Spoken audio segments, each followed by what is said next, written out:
இன்னைக்கு எனக்கு பிறந்த நாள். மோட்டிவேஷனலான பாட்டோட பர்த்டேவ ஆரம்பிக்கலான்னு 12 மணிக்கு நான் கேட்ட பாட்டு சூரிய வம்சத்திலிருந்து நட்சத்திர ஜன்னலில். இந்த பாட்ட கேட்டு மோட்டிவேஷன நல்லா மண்டையில ஏத்திட்டு தூக்கம் வராத காரணத்தினால ஜீன்ஸ் படம் பார்த்தேன். அப்போ கரெக்டா இந்த சீன் வந்துச்சு. நான் ஏன் லாட்டரி டிக்கெட் வாங்கக்கூடாதுன்னு தோணுச்சு.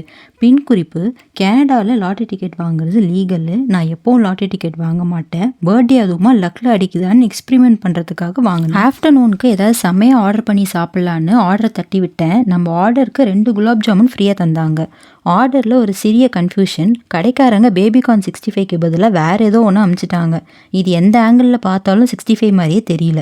இது பர்த்டே அதுவுமா கிடைச்ச முதல் டிசப்பாயின்மெண்ட். சாப்பிட்ட பிறகு ஹாட் ஸ்டாரில் கார்ட்டூன் வெப் சீரிஸ் பார்த்தேன். ஓவராலாக சீரீஸ் நல்லா இருந்துச்சு. ஆனால் எண்டிங்கை நம்ம இமேஜினேஷனுக்கே விட்டுட்டாங்க. இது என்னோட 2வது டிசப்பாயின்மெண்ட். கோவிலுக்கு போகலான்னு கிளம்பியாச்சு. கரெக்டாக சிக்னலில் மாட்டிக்கிட்டேன். ரோட்டுக்கு இந்த பக்கம் நான், அந்த பக்கம் பஸ்ஸு. எப்பவும் பண்ணுற மாதிரி டிரைவரை நான் வெயிட் பண்ணுவாருன்னு நினச்சேன். ஆனால் அன்னைக்குன்னு அவர் எனக்கு டாட்டா காட்டிட்டு கிளம்பிட்டார். இது 3வது டிசப்பாயின்மெண்ட். ஒரு வழியாக கோயிலுக்கு போயிட்டு எல்லா சாமிக்கும் ஒரு அட்டண்டன்ஸை போட்டாச்சு. இன்னைக்கு ஈவினிங் ஏதோ பெரிய பூஜை இருக்கு போல். பெரிய கோலம்லாம் போட்டிருந்தாங்க. கோவில்லேருந்து பஸ்ஸில் கிளம்புறப்பவே ரெஸ்டாரண்ட்டில் டேக் அவுட் ஆர்டர் பண்ணியாச்சு. அதை போய் பிக் பண்ணி ஷாப்பிங்க்கு கிளம்பியாச்சு. இன்னைக்கு சூப்பராக ஒரு பேகு, சூப்பராக ஒரு ட்ரெஸ்ஸு வாங்கணும்னு 2-3 கடை ஏறி இறங்கினேன். ஆனால் எதுவுமே செட் ஆகலை. இது என்னோட 4வது டிசப்பாயின்மெண்ட். ஒரு வழியாக வீட்டுக்கு போயிட்டு டேக் அவுட் எடுத்த கோயம்புத்தூர் ரோட் சைட் காளானை ஓப்பன் பண்ணால் எப்போவும் நல்லா இருக்க காளான் கூட அன்னைக்கு நல்லா இல்லை.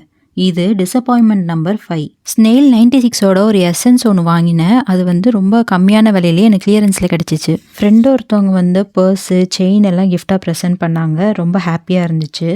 மாரல் ஆஃப் த டே என்னென்னா, நிறைய டிசப்பாயின்மெண்ட்ஸ் இருந்தாலும் சின்ன சின்ன ஹாப்பி மூமெண்ட்ஸும் என் டேயில் கூடவே இருந்திருக்கு.